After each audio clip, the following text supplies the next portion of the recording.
Mic check 1, 2, 3, 4, 5. What's going on, everybody? Here, the Boxing Source checking in once again, and I have a great guest returning with me, as he's been a busy man, of course, over the past couple of weeks, and also has a few things that are in store here in the next coming weeks as well. Of course, a leader of Salita Promotions, Mr. Dmitriy Salita. How's it going? Great to be back on.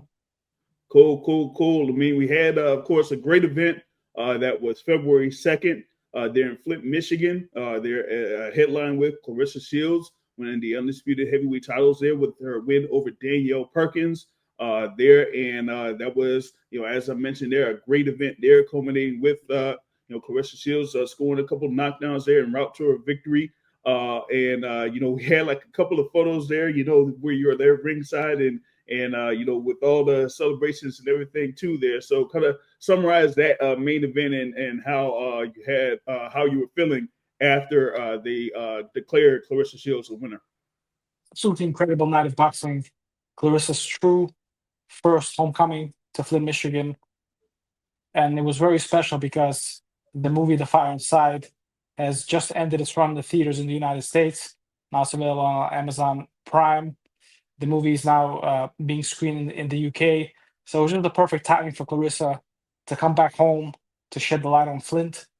She did it on a silver screen, and now she did it, in front of her fans, people that supported her from when she was a kid. Really incredible, electric night of boxing. The fans really enjoyed it, and it was historic. Claressa won the undisputed heavyweight world title. So in women's boxing, when they say, well, who's the linear heavyweight champion of the world, it'll have to link back to Claressa Shields. And that's pretty incredible. So Claressa Shields, joins the names of some of the boxing greats. The other interesting thing is that, the United States has always been linked to great heavyweight champions. At this point, we do not have any heavyweight champions. And Claressa filled that gap. And she's an Olympic gold medalist. A really American dream story for where she came from to where she's at now. So it all kind of lines up with what the heavyweight title represents. Yeah, and you talked about it with her, having that homecoming of sorts there for that heavyweight title fight, as the last bout that she had there was around 2021 there. So to come back So in 2021, that really wasn't a real homecoming because it was during COVID. There were only a few hundred people allowed to be in a building. So she fought at home, but it really wasn't a true homecoming. This event had 5,000 people. It was incredible. It was, the Papoose sang her out. It was very electric, as it should be. But the one in 2021 was during COVID. It was something that we had to do because there was no opportunities for her to fight on other networks because of limited resources during COVID. But so this was the real and true homecoming. Yeah, gotcha. Now, and as I mentioned there with the knockdowns that she was able to score there in that particular fight, she had a great overall performance there, unanimous decision win. Like I said, still undefeated. They're now 16-0, and now it like kind of has her as as you were talking about, being amongst the greats there in the sport of boxing. So expound on that. Well, John David Jackson, since the last fight, has been telling me that this is her weight. This is where her power is at. You're going to see something special. And we saw it in her previous fight when she moved up to light heavyweight. And certainly seen it in this fight. And she fought the very big and strong Danielle Perkins, who was a true heavyweight, tall, muscular, athletic. And Claressa, controlled the fight, showed her incredible ring IQ by using her speed and her skills, and then scored that incredible knockdown. It was, she did it with skill and with knowledge, not just with brute strength. But the fact that she's able to carry that power, several weight classes, being the lightest at 154 pounds and knocking down big heavyweights is really incredible. And I think that big fights await for her in this weight class. Mm-hmm. Now, to follow up on your quote there, it's actually posted on your Instagram. You said that great boxers are poetry in motion, embodying the highest level of consciousness. from Sugar Ray Robinson to Muhammad Ali and Claressa Shields there. And you said her skill is a masterpiece, a timeless expression of the sweet science, a talent of the highest caliber, where she connects with fans and allows all to appreciate the beauty of boxing as an art form there. So you kind of like, expounded on that, with that explanation there of Claressa Shields' victory. We still watch videos of Sugar Ray Robinson and Joe Louis and Muhammad Ali and Sugar Ray Leonard and admire them for their incredible in-the-ring skills and learn from them and pick up certain nuances and certain things that they did. And sports, like art, like music, is an art without a language. It breaks through all barriers. It connects people. And I believe that Claressa, forget about the fact that I believe, look at her resume. Claressa's generational talent, has broken glass ceilings and broken records really with every one of our fights. And I've been very grateful to be involved with her since the beginning of her career. And this fight was that. And certainly you could see it. You could see it in all of our fights, but certainly in this fight, when she's fighting a big, strong girl who came to fight, who came to win, who did not have any pressure on her because she was the underdog, but she was a very willing and capable underdog, and she came to fight, and Claressa did her thing, and it was just really a beauty to watch. Yeah. So that's why I said that quote, because great athletes, great boxers, are poetry in motion, and I love the sport of boxing, and I've been watching since I'm a little kid and admiring that art form. And Claressa certainly is the elite, in the elite brass.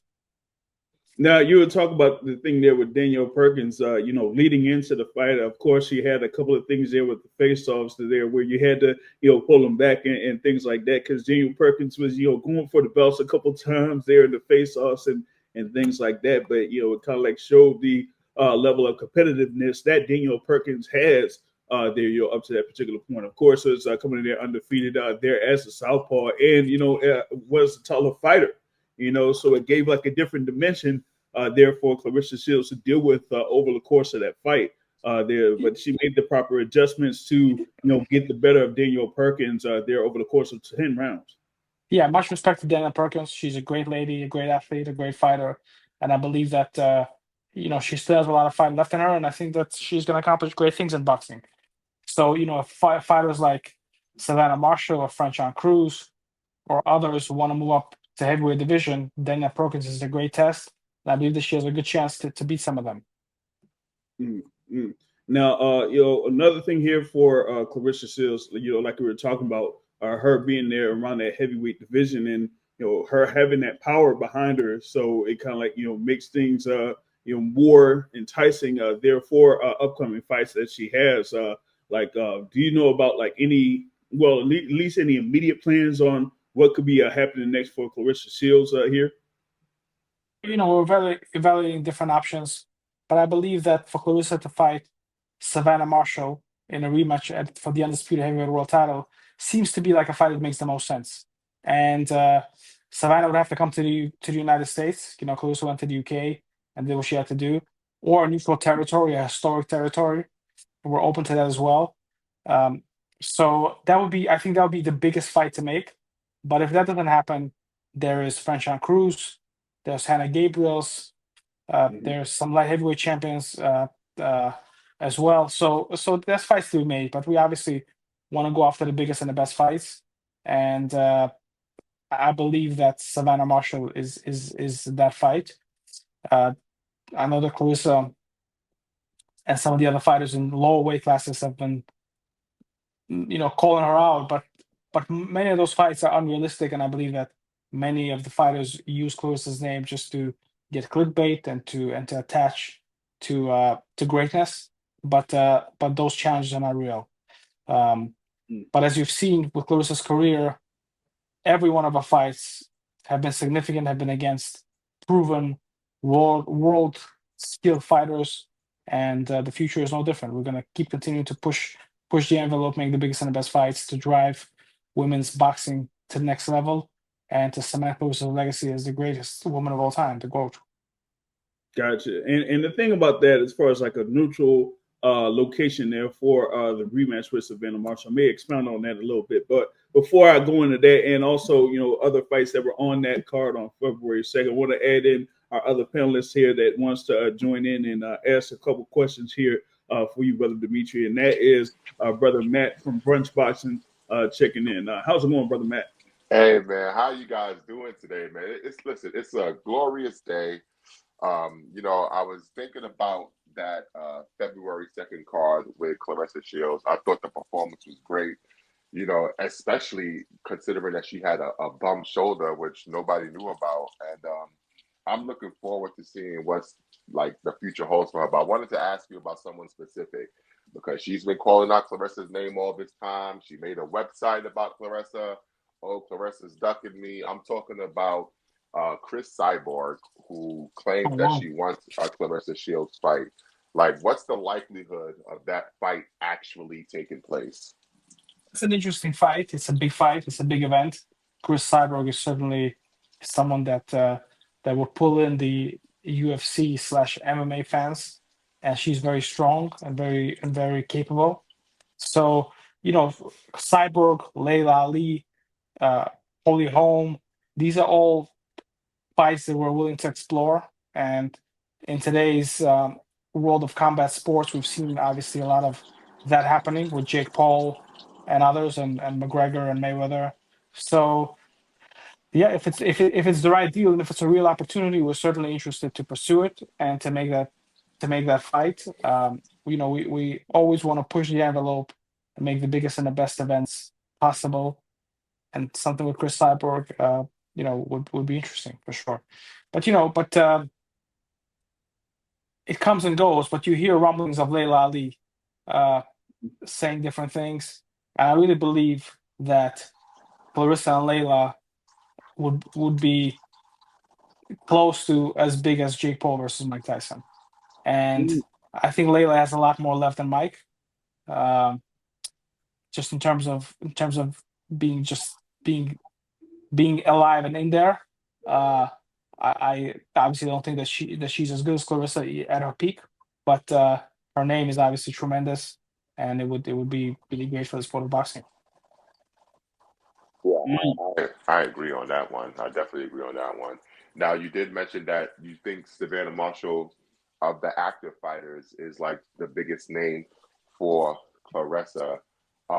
She hasn't really fought in like a year or so. She has like a situation with, I guess, Boxer and Nick Hennessy. Have you checked in to see like what her availability would be for a possible Claressa Shields fight? Were you able to get that question there? Hold on. See if I was able to hear you. Oh wait, like kind of like went off there. We got you. Yes. So yes, we've it is difficult now because we don't know who represents her, and every time there's a legal dispute, it makes things more challenging to connect and to figure out which way they're gonna go. But I do believe that Savannah is really a big girl. Those that saw the fire inside see that she's the kind of arch rival in the movie as well. So it's a really natural rivalry. Again, like I said, Savannah's a big girl, so her at heavyweight, she's gonna look strong and athletic and big. And I believe it's a great fight. I believe Claressa wins 10 out of 10 times, but it was a great event. It was a great fight.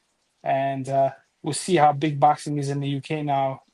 Certainly the undisputed heavyweight world title, to have a great fighter from the UK fighting a fighter from America would be incredible and would just, again, drive the sport of boxing to the next level. So that's the fight that we want to make sometime in the near future. Now, with that being said, you talked about it, as far as like, the rematch, whether it be like, over here in the States or in a neutral site. Now, Claressa Shields has like mentioned in the past that, maybe like she would like to get involved in the events there tied with Riyadh season and potentially have like a fight there, involving or being part of Riyadh season or Turkey Al Sheikh having something to do with her in her fights. Would you be interested in having her fight, like whether it's in Saudi Arabia or, like you said, a neutral site, or it could still be in the U.S. because he's had events in the U.S. as well? Definitely, we'd love to be a part of that. It's at the end of the day, it's Clarissa's decision, but of course, I think that for Clarissa to fight international would be really significant and would make news worldwide. And what Turkey Al-Sheikh is doing for boxing is absolutely incredible and tremendous, and really driving the sport up to the next level. And we certainly would love to be a part of that. And if Clarissa can fit into that, that'd be amazing for sure. Gotcha. Now, I'll revisit the thing there for more with Claressa Shields here in the later portion, but I wanted to, get more into that fight card there that was at the Dordt Financial Center in Flint, Michigan. You had, of course, a number of your fighters involved in that card, like Leon Lawson III, Joseph Hicks, Joshua Pagan, Caroline Vera, and some, we're still talking about what happened there in the heavyweight bout between Brandon Moore and Skylar Lacey. And, that one was, a crazy result there with Skylar Lacey being disqualified for, having Moore thrown through the ropes. And eventually Moore was able to get himself back in the ring there. But, that was a crazy experience. So what was it like for you being there ringside seeing that? I really thought it would be a great fight going into it. Both guys had good records. It was like a make it or break it fight for both guys. And Skylar Lacey had a good amateur career. He was a national Golden Glove champion. Has a pretty decent professional career if you look at the fights on his record. The 2 draws could have been victories. So, and he's fought pretty good level of competition. Brandon Moore was going 16-1 going into the fight. Want to shake off that loss and showcase himself. But sometimes styles make fights, and that was just an ugly style for both of them. And and the fight never really got going in a way. It was like a MMA match because there was so much wrestling and tugging and pulling. And but you know what? It made Sports Center. I mean, it was trending on social media. So a win, a win is a win, and I believe that Brandon now won the USBA title, and will go on to bigger and better things for sure.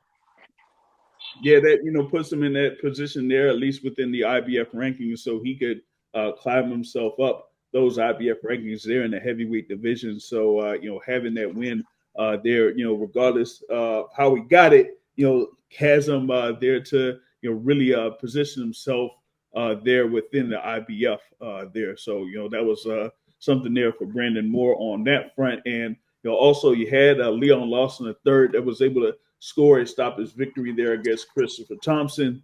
And you had Caroline Vera also with the unanimous decision win over Carmen Vargas in this particular card as well. Before I, expound on the rest of the fight card, could you talk about those 2 fighters as well? Yeah, I mean, Leon Lawson comes from a rich family of boxing and great boxers. Anthony and Andre Durrell are his nephews. So he grew up in a sport, very talented. This fight is going to be available on our YouTube channel in the coming days. And he scored a very impressive knockout. Caroline Vieira is one of the best female fighters in the world. And when Claressa fights, it's always our goal to showcase some of the best women in the sport of boxing. So, her big fight is Scott Nicholson. And it's a great fight. I think Scott Nicholson is a very good boxer. And Caroline is a absolutely incredible textbook fighter. So I believe those are the big fights to make in the future. She won the WBA international title in the fight on February 2nd. So to move up the rankings, hopefully to mentor position sometimes in the near future. And fight with Scott Nicholson is something that we like to pursue. Joshua Pagan, I believe, keeps getting better and better with each fight. And he showed a lot to me in this fight. Also, Joseph Hicks took on a career toughest test, fighting undefeated Jason Papillion, and he stopped him. Great performance. I believe that Joe graduated and is ready to kind of take the next step up in competition. So a great kind of boxing. A lot of very talented prospects that'll move on to the next level in their careers, and many of them are from the state of Michigan. Many of them are women. Esteban Lozado, Puerto Rico's first female Olympian, did an amazing job. She's so good and so exciting, making a pro debut on television. Very excited about her ability and her future. And again, yeah, it was a great night of boxing, and looking forward to more Claressa fights and to more boxing, and looking forward to the next steps of the fighters that showcase themselves on the undercard. Bryce Taylor, another guy, heavyweight from Brooklyn, New York, did a very good job. Samantha Worthington, #1 rated junior welterweight, signed to Claressa Shields, also won a decision. So it was a good night of boxing, and we're looking forward to March 1st, which is our next event, with Subriel Matias showcasing some of the top Puerto Rican talent. Very excited about that. Yeah, I was going to add that as well. There, that coming up on March 1st, you have that particular event there, as is Salita Promotions presents Road to the Title with Subriel Matias.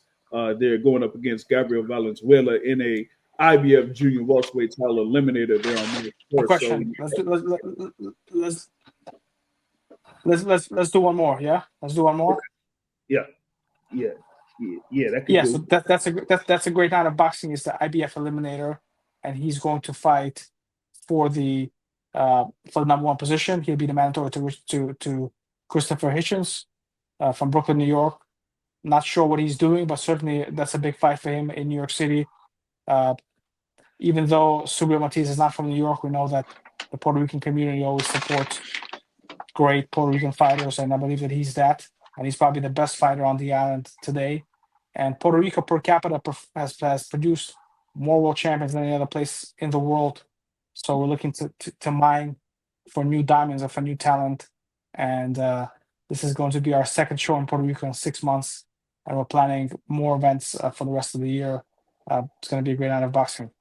Thank you so much. Always great to be on and talk about boxing, and look forward to catching up either before and after March 1st. All right, gotcha. Thanks for catching up with us Thank here, you. Dmitry, and we'll get more from you here later on. Thank you.